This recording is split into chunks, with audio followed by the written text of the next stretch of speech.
마태복음 21장 1절에서 11절의 말씀을 가지고 예수께서 메시아이심을 공식적으로 선포하심을 우리가 말씀을 나눠보겠습니다.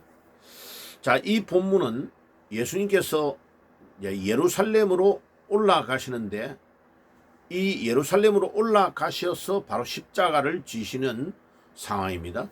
그런데 예수님이 이때까지는 자기가 메시아이심을 아무에게도 알리지 말라고 한 겁니다.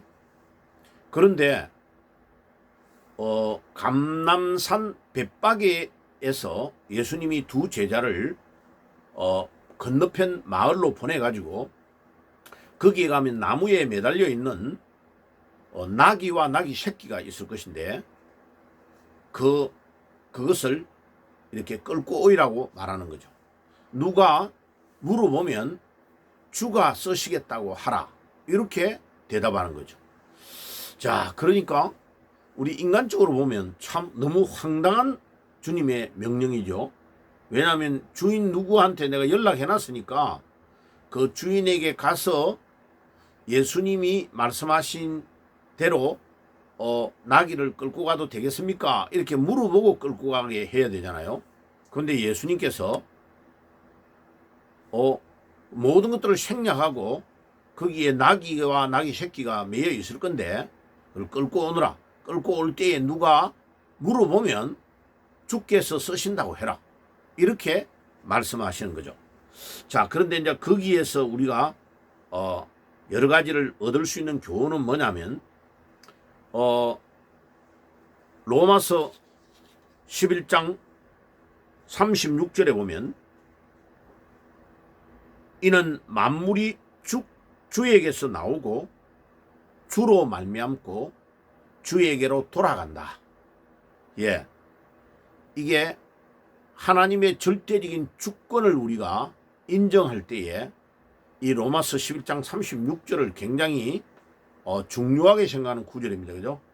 우리 장로교의 가장 중요한 신앙이 하나님의 절대적인 주권이죠. 모든 만물이 주님으로부터 나왔고 주님에게로 돌아가게 되는 것이다. 그러니까 창조주이시고 모든 만물의 주인이 주님이시다. 그러니까 우리 주님이 그런 근원으로 지금 벳바게에 있는 나귀 새끼를 끌고 오라고 명령하시는 것입니다.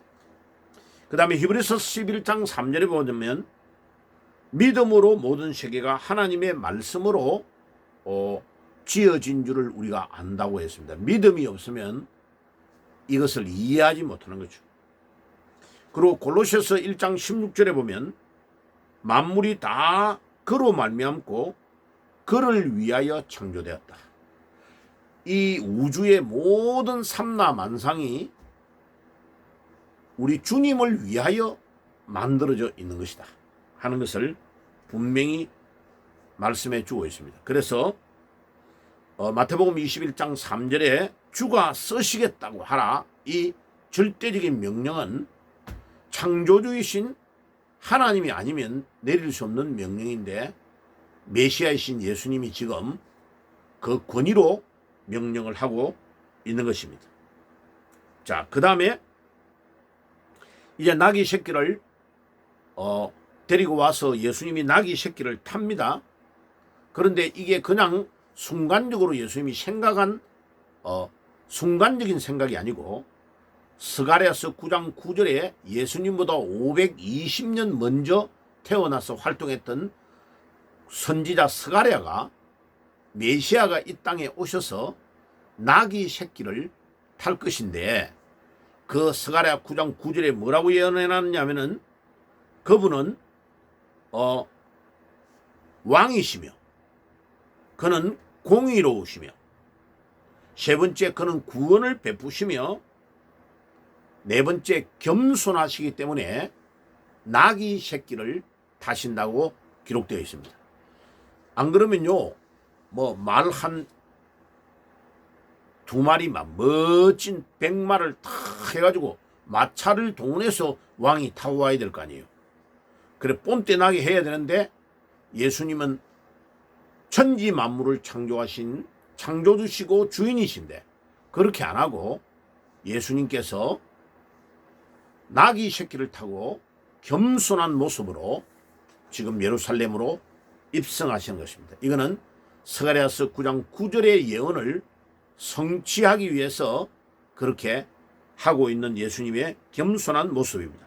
그런데 이것은 단순한 행위가 아니고 예수님이 모든 예루살렘에 살고 있는 그 인근에 살고 있는 사람들에게 이제는 예수님이 하나님이 보내신 메시아이심을 공식적으로 선포하는 왕의 대관식을 행하는 장면입니다.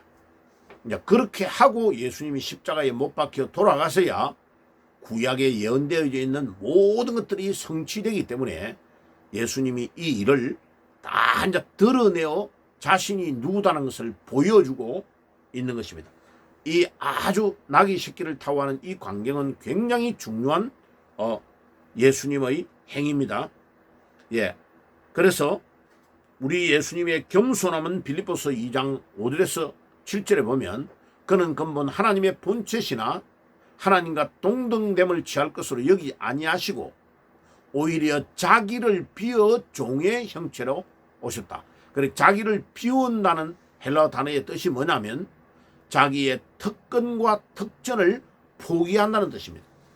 모든 사람보다 뛰어난 권력과 권한과 힘과 파워와 능력과 지혜가 있는데 그것을 포기하고 십자가를 지셨다는 것입니다. 그러니까 우리 예수님의 겸손은 우리 인간이 상상을 할 수 있는 겸손이 아닙니다. 예. 그 다음에 마태복음 11장 29절에 예수님은 마음이 온유하고 겸손하니 나에게서 배우라고 말씀하십니다. 베드로전서 5장 5절에서 6절에 하나님은 교만한 자를 대적하고 겸손한 자를에게 은혜를 베푸신다고 말씀하셨습니다. 그래서 이런 모든 말씀을 성취하는 광경이 예수님이 나귀 새끼를 타고 지금 예루살렘을 입성하고 계시는 것입니다. 자, 입성할 때에 사람들이 막 따라오면서 또 앞에는 옷과 나무가지를 쫙 꺾어서 예수님의 나귀 타고 오심을 쫙 환영하는데 사람들이 따라오면서 호산나 다윗의 자손이여 찬송하리로다 여호와의 이름으로 오시는 이여 지극히 높은 곳에서 호산나 하리라. 이렇게 막 찬양하면서 따라오니까 예루살렘 성이 난리가 났을 거 아니에요. 그죠? 그러니까 사람들이 저 사람이 누구냐? 나귀 타고 가는 사람이 누구냐? 이러니까 사람들이 이제 정확하게 알지도 못하고 나사렛에서 오신 선지자 예수라고 말하는 거예요. 근데 그분이 메시아라는 것을 잘 모르고 있는 거예요. 아직도. 자, 그런데 중요한 것은요. 이런 놀라운 광경이 일어나고 사람들은 예수님을 호산나 다윗의 자손이다 이 말은 메시아다 이 말이에요. 대부분 일반 대중들은 이미 알고 있는 거예요. 그런데 예루살렘 성전을 지키고 있는 대제사장과 서기관 하나님의 이름과 성경을 연구해가지고 밥 먹고 사는 이들은 정작이 자기들에게 찾아오신 메시아를 알지 못하고 마태복음 21장 15절에 보면 그들이 사람들이 막 다윗의 자손이다 하고 막 환영하고 호산나 이렇게 하니까 심히 불쾌하게 여겼더라. 보세요. 대제사장과 서기관과 예수님 때문에 밥 먹고 사는 사람들, 하나님 때문에 밥 먹고 사는 이들은 오히려 심히 불쾌하게 여기면서 예수님을 모함해가지고 결국은 산헤드린 공회에서 사형을 언도할 자격도 없는 자들이 사형을 언도해가지고 이방인의 손에 넘겨서 십자가에 매달려 예수님을 돌아가시게 하는 거죠. 자, 이 대제사장과 서기관은 누구를 상징합니까?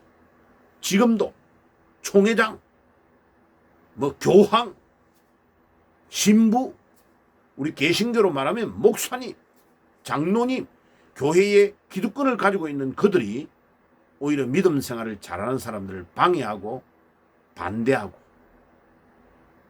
자기의 그 권력을 장악하기 위하여 많은 사람들을 힘들게 하는 교권주의자들, 이들이 2000년 전에 대제사장과 서기관과 동일하다 이 말이죠. 자, 우리가 그런 성경만 들고 있지 진짜 오신 메시아를 알지 못하는 그런 어처구니 없는 가짜 종교인들, 2000년 전에 서기관과 대제사장과 같은 사람이 되어서는 안 되겠습니다. 우리가 항상 영적으로 깨어서 우리 주님이 정말로 나의 구주 되심을 믿고 의지하는 그런 신앙의 사람이 되어야 되겠습니다. 기도하겠습니다. 하나님 우리 아버지 감사합니다. 오늘도 나귀 새끼를 타고 예루살렘을 입성하신 주님이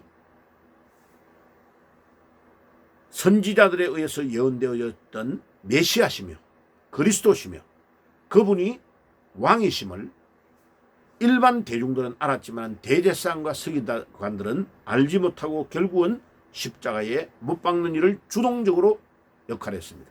주님, 우리도 그런 자가 되지 않게 하시고 진정으로 찾아오시는 메시아를 나의 구주로 모시고 믿음으로 승리하는 저희들이 되게 해 주옵소서. 예수님의 이름으로 기도드리옵나이다. 아멘. 지금은 우리 주 예수 그리스도의 은혜와 하나님 우리 아버지의 사랑하심과 성령님의 교통하심이 오늘도 예수님이 우리의 메시아심의 그리스도심을 진정으로 깨닫고 그분을 위해서 우리 남은 삶을 온전히 드리기를 소원하는 모든 주의 백성들 머리 위에 지금부터 영원까지 항상 함께 계실지어다. 아멘.